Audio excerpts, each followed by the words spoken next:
Assalamualaikum warahmatullahi wabarakatuh. Salam sejahtera, salam sehat untuk kita semua. Baik, untuk materi kedua pengantar pendidikan kejuruan ini, kita akan membahas tentang pengertian, tujuan, fungsi, dan manfaat pendidikan teknologi kejuruan itu.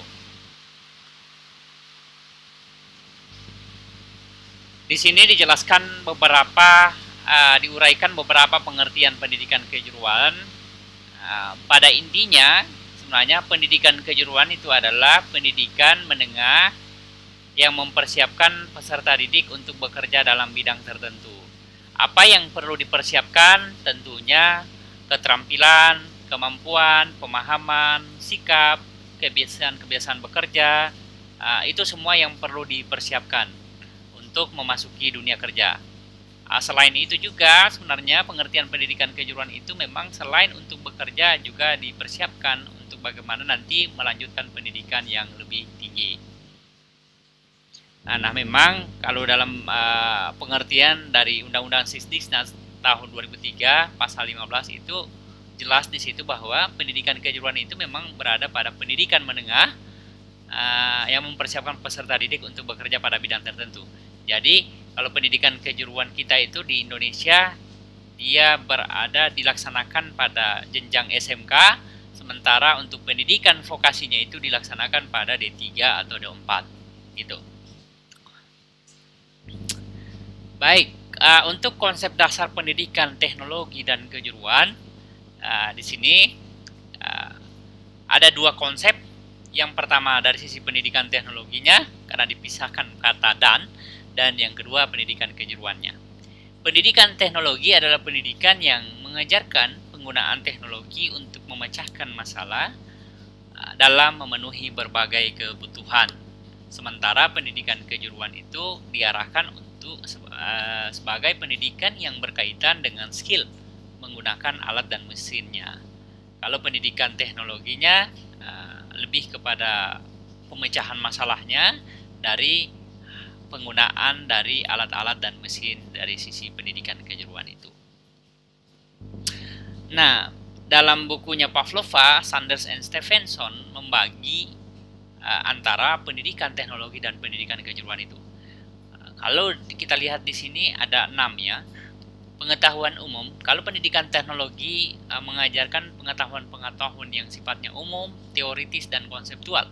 Sementara pada pendidikan kejuruan itu yang lebih khusus. Pengetahuan-pengetahuan praktis, pemberian skill dan keterampilan. Satu contoh misalkan, kalau di pendidikan teknologi kita akan belajar teknologi-teknologi di masa depan yang lebih baik. Secara umum, kita belajar tentang konsep artificial intelligence, kita belajar tentang IoT, data science, ya, virtual reality. Secara konsep mungkin kita pelajari itu, tapi secara praktis tentunya Anda punya kekhasan masing-masing. Anda mau fokus di augmented reality-nya atau mau fokus di artificial intelligence-nya, di bagian misalnya machine learning-nya ataupun mungkin di deep learning-nya, itu bisa Anda pilih sesuai dengan skill-skill Anda sendiri. Oleh karena itu, pendidikan teknologi memang secara konsep dia akan lebih luas, sementara pendidikan kejuruan dia akan lebih sempit dan mengarah kepada kekhususan atau minat kita masing-masing. Keterampilan intelektual juga dibutuhkan dalam pendidikan teknologi. Memang untuk melihat perkembangan-perkembangan ke depan kita butuhkan dari sisi pendidikan teknologi agar selalu antisipatif dan adaptif terhadap perkembangan. Sementara pendidikan kejuruan itu lebih kepada fisik dari penggunaan alat-alat dan mesin itu. Penyiapan berkehidupan tentunya untuk bisa berkehidupan lebih lanjut, kita tentu harus selalu bisa menyesuaikan diri dengan perkembangan teknologi. Penyiapan bekerja dari belajar tentang teknis tadi itu perlu juga. Jadi selain dari sisi konsep pendidikan teknologinya, Anda juga harus memilih salah satu bidang dari teknologi tersebut untuk fokus dan menjadi minat Anda, dan bisa Anda menjadikan bekal nanti ketika Anda bekerja. Nah, pertanyaan yang kemudian nanti akan kita lanjutkan dalam bahan diskusi, apakah kemudian konsep Sanders and Stephenson ini masih relevan untuk menata pendidikan teknologi dan pendidikan kejuruan kita, khusus yang di Indonesia saja dulu. Nah, kalaupun di sini ada berbagai negara, mungkin kita fokus dulu ke Indonesia saja. Apakah ini konsep-konsep ini masih perlu atau memang penting untuk kita ketahui di masa depan? Mengenai tujuan khusus pendidikan kejuruan. Di sini ada beberapa tujuan pendidikan kejuruan. Yang pertama tujuan khususnya dan tujuan umumnya. Tujuan khususnya bagaimana mengaitkan pekerjaan dengan sumber daya tenaga kerja, mengupgrade skill kita secara berkelanjutan, memecahkan masalah, mengevaluasi keterampilan pengajaran, menggunakan media teknologi, mengembangkan kurikulum dan bimbingan karir untuk membimbing kita minat-minat apa sih yang kemudian ke depan itu memberikan peluang kepada kita. Kemudian tujuan umumnya, yang pasti dari tujuan umum pendidikan kejuruan dari yang khusus tadi, umumnya adalah bagaimana caranya ketika kita belajar, kita kuliah dalam bidang pendidikan vokasi ini bisa memenuhi kebutuhan masyarakat akan tenaga kerja. Dengan demikian, kalau Anda sudah bekerja nanti, paling tidak masyarakat juga sudah memenuhi kebutuhan itu masyarakat. Yang kedua, meningkatkan pilihan pendidikan bagi setiap individu. Pilihan pendidikan bagi setiap individu tentunya dalam dunia pendidikan kejuruan itu saya kira mempunyai beberapa pilihan-pilihan pendidikan juga, tidak hanya untuk bekerja tetapi juga bisa melanjutkan ke pendidikan tinggi atau mungkin ke ke bagian spesialis-spesialis. Tentunya itu juga merupakan tujuan umum dari pendidikan kejuruan. Yang ketiga, menumbuhkan motivasi untuk belajar, lifelong learning, belajar sepanjang hayat. Jadi tidak hanya ini Anda belajar, tapi memang terus harus belajar karena perkembangan yang terus maju, adaptif, dan tentu ini menuntut Anda harus bekerja terus dan mengupgrade dari sisi teknologi dan dari sisi keterampilan Anda. Kita lanjut lagi pada bagian fungsi pendidikan kejuruan. Ada 5 fungsi pendidikan kejuruan di sini. Yang pertama dari sisi sosialisasi, yang kedua kontrol sosial, seleksi, asimilasi dan konservasi budaya, dan promosi perubahan dan perbaikan.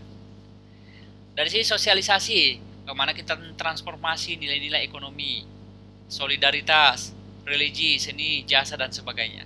Kontrol sosial, sesuai dengan tentunya kita sebagai kontrol sosial dalam sisi norma, kerjasama, keteraturan, keberhasilan, kedisiplinan, dan kejujuran. Ini juga sangat penting, jadi fungsi dari pendidikan kejuruan ya.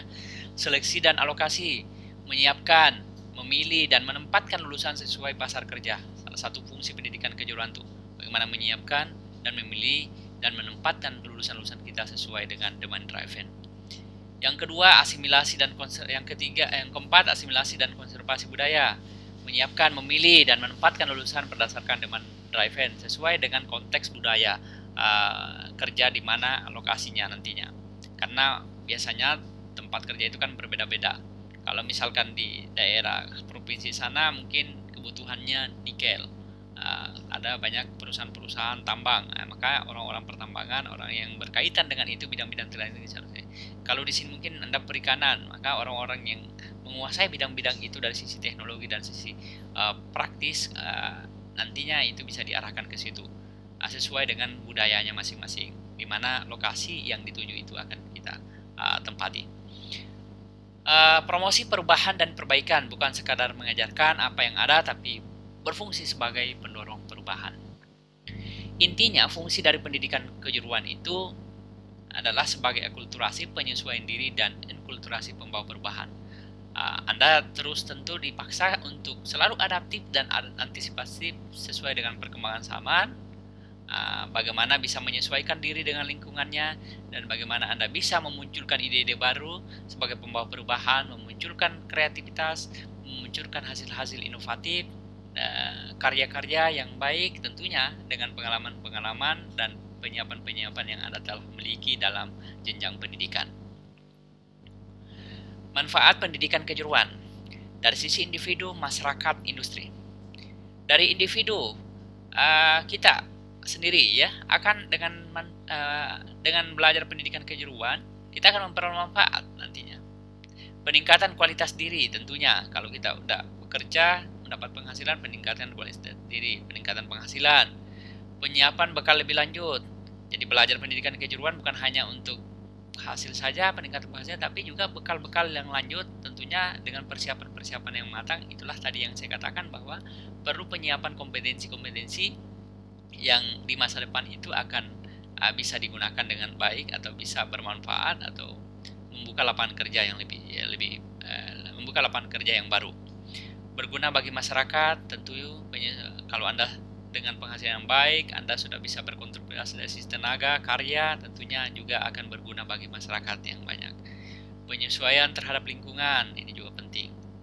Dari sisi industri, industri juga kalau Anda sudah matang dari sisi pengalaman, punya skill, kompetensi yang baik, ketika mereka menerima Anda bekerja dengan baik, Anda menghasilkan karya-karya yang baik, meningkatkan income mereka, tentunya mereka akan memperoleh tenaga kerja kualitas tinggi.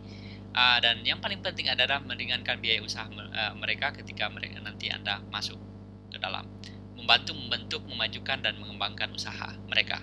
Tentunya kalau mau fungsinya seperti ini, manfaatnya seperti ini, maka perlu memang persiapan yang lebih baik dari sisi kompetensi dan keterampilan yang baik agar industri tidak rugi ketika nanti menerima Anda, ketika Anda menerima Anda sebagai tenaga kerja di dalam. Ya. Kemudian yang masyarakat, mengurangi pengangguran. Kalau Anda sudah dari sisi individunya sudah bagus, industri menerima, Anda bekerja di dalam dengan baik, mendapatkan gaji, ya tentu pengangguran juga akan semakin berkurang. Dengan demikian juga kesejahteraan masyarakat akan terbaik dan produktivitas nasional dengan kerja Anda itu akan meningkat. Saya kira itu yang bisa saya sampaikan untuk pertemuan ini. Sebagai referensi ini nanti juga akan saya siapkan di halaman LMS. Nah, selanjutnya nanti kita akan belajar mandiri dan diskusi untuk hal-hal yang mungkin belum jelas saya sampaikan pada pertemuan kali ini. Terima kasih. Assalamualaikum warahmatullahi wabarakatuh.